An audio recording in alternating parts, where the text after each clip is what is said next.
Alors mes chers amis, vous savez que depuis la période du 17 Tammuz, il y a principalement deux interdictions qui vont nous concerner.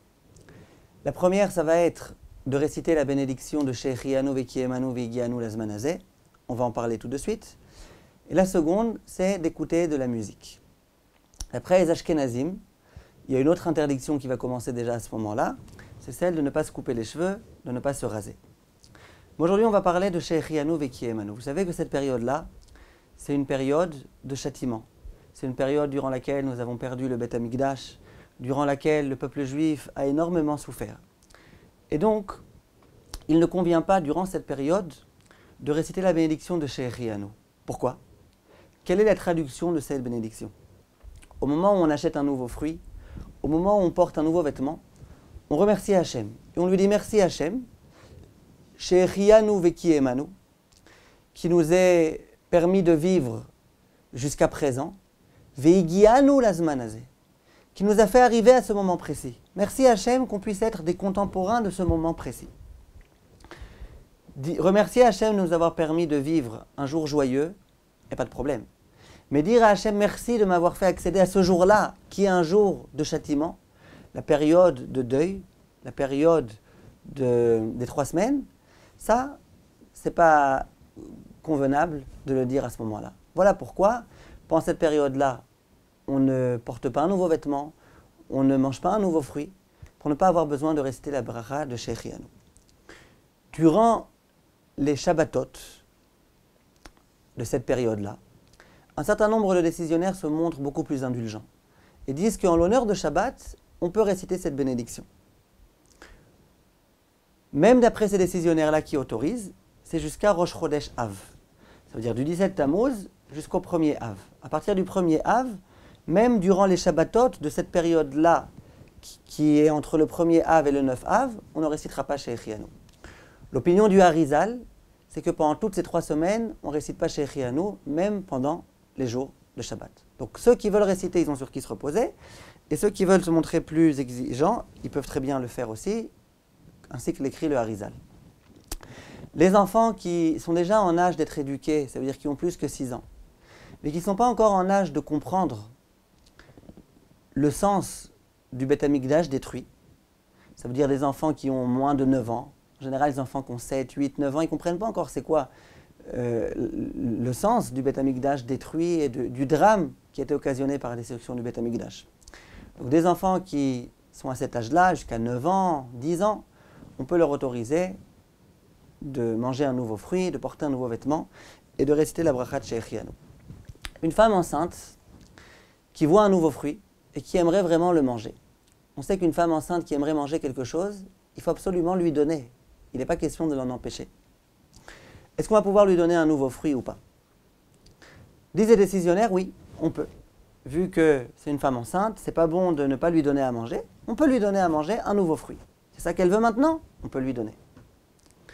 De la même façon, une personne malade, qui n'a pas du tout d'appétit.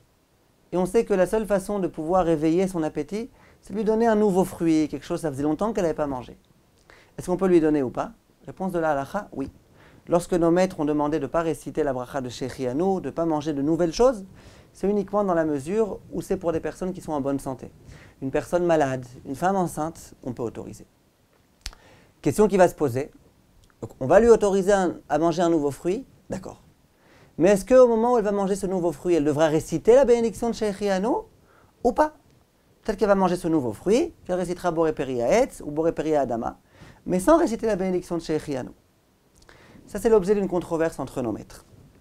Le Chida, le Chafetz Chaim et de nombreux autres décisionnaires disent qu'on ne récite pas la bracha.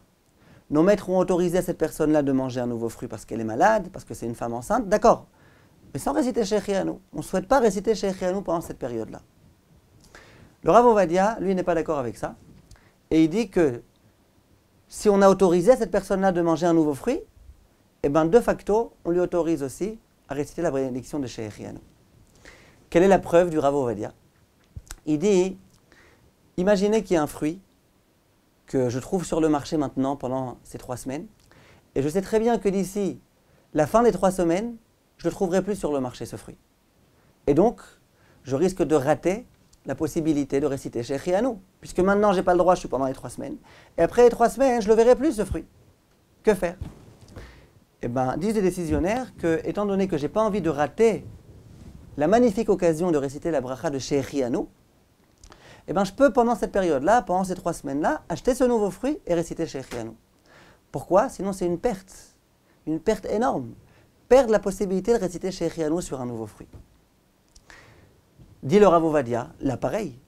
Si cette femme enceinte, ou si cette personne malade, elle va manger ce nouveau fruit pour une première fois, sans réciter la bracha, quand dans 3 semaines, elle remangera ce nouveau fruit, elle pourra à ce moment-là réciter la bracha ou pas? De Shechianu?